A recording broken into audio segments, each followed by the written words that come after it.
¡Ay, gonorrea!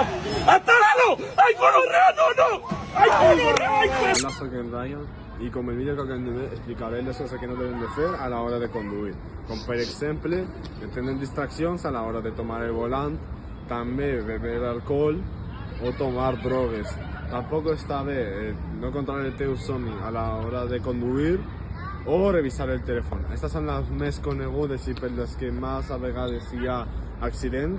Hi ha altres tipus, però aquestes són les més freqüents. Hi ha també alguns accidents domèstics que són molt perillosos i bastant freqüents i comuns, com per exemple les cremadures, les electrocutacions i ferides, i també moltes asfíxies.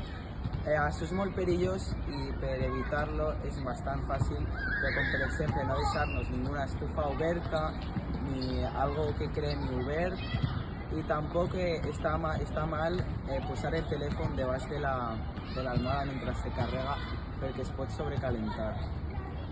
I per últim, i per cerrar aquesta sessió, explicarem els accidents que ocorreixen en els instituts o en els col·legis. Per exemple, aquest.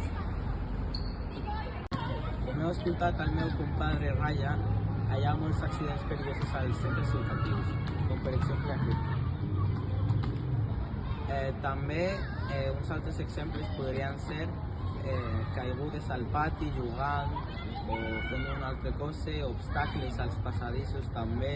Aquí la nostra presentació sobre els accidents de trànsit, sobre els accidents de l'institut per exemple i també els domèstics. Moltes gràcies per escoltar-nos. Avui soc en Ryan i explicarem el vídeo. Com ha dit el meu amic Ryan, també hi ha un altre... No, mierda, bro! Hi ha també uns accidents de l'hogar que són molt perillosos i bastants comuns, com per exemple... No te rías! Hasta aquí la nostra actuació. Vaya lilango. A tothom, soc en Ryan i com el vídeo que acabem de ver, avui voy a explicar... Hola a tothom, soc en No estaba Ryan. grabando. 1, 2...